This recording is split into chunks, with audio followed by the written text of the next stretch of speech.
The Ethics of Liberty by Murray N. Rothbard. Read by Jeff Riggenbach. Naturally, Rothbard's anarchism appeared threatening to all statists, and his right-wing, that is, private property anarchism in particular, could not but offend socialists of all stripes. However, his anarchistic conclusions were not sufficient to explain the neglect of the ethics of liberty by academia. Rothbard's first handicap was compounded by an even weightier one.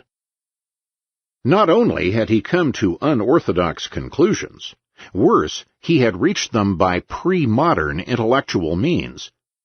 Instead of suggesting, hypothesizing, pondering, or puzzling, Rothbard had offered axiomatic deductive arguments and proofs. In the age of democratic egalitarianism and ethical relativism, this constituted the ultimate academic sin: intellectual absolutism, extremism, and intolerance. The importance of this second methodological factor can be illustrated by contrasting the reception accorded to Rothbard's The Ethics of Liberty on the one hand, and Robert Nozick's Anarchy, State, and Utopia on the other. Nozick's book appeared in 1974, 3 years after the publication of Rawls' A Theory of Justice. Almost overnight, Nozick was internationally famous, and to this day, in the field of political philosophy, Anarchy, State, and Utopia ranks probably second only to Rawls' book in terms of academic recognition. Why, then, in distinct contrast to the long-lasting neglect of Rothbard's libertarian The Ethics of Liberty, the stupendous academic success of Nozick's libertarian Anarchy, State, and Utopia? The answer is method and style. Rothbard was above all a systematic thinker. He set out from the most elementary human situation and problem, Crusoe ethics, and then proceeded painstakingly justifying and proving each step and argument along the way to increasingly more complex and complicated situations and problems. Moreover, his prose was characterized by unrivaled clarity. In distinct contrast, Nozick was a modern, unsystematic, associationist or even impressionistic thinker, and his prose was difficult and unclear. Further, in a truly startling twist, Nozick went on to say that the use of knockdown arguments even constituted coercion, and was hence morally offensive. The terminology of philosophical art is coercive. Arguments are powerful, and best when they are knocked down. Arguments force you to a conclusion. If you believe the premises, you have to or must believe the conclusion. Some arguments do not carry much punch, and so forth.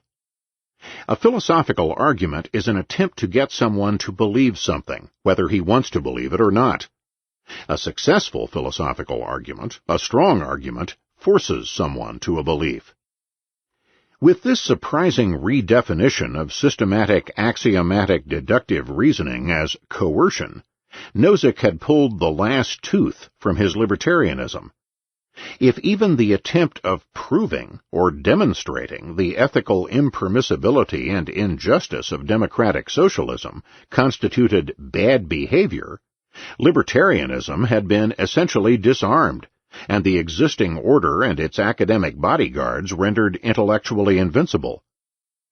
Rothbard, as every reader of the following treatise will quickly recognize, was the prototype of a coercive philosopher, in the startling Nozickian definition of coercion.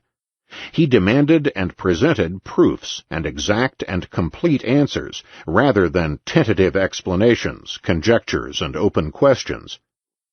Rothbard's coercive philosophizing, his insistence that ethics must be an axiomatic deductive system, an ethic more geometrico, was nothing new or unusual, of course.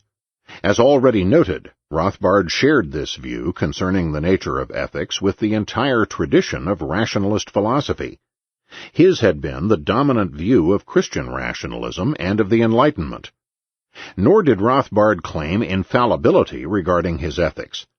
In accordance with the tradition of rationalist philosophy, he merely insisted that axiomatic deductive arguments can be attacked and possibly refuted exclusively by other arguments of the same logical status, just as one would insist, without thereby claiming infallibility for logicians and mathematicians, that logical or mathematical proofs can be attacked only by other logical or mathematical arguments.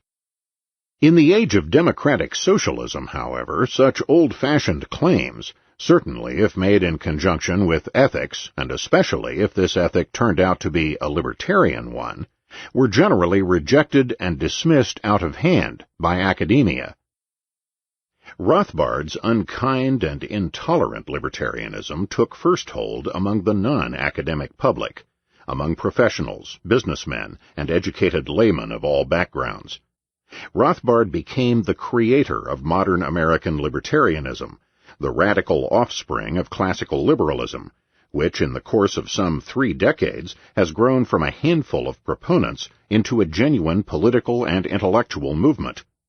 Until his death, Rothbard remained without doubt the single most important and respected moral authority within the entire libertarian movement, and his rationalist, axiomatic, deductive, praxeological, or Austrian libertarianism provides to this day the intellectual benchmark in reference to which everyone and everything else in libertarianism is defined and positioned.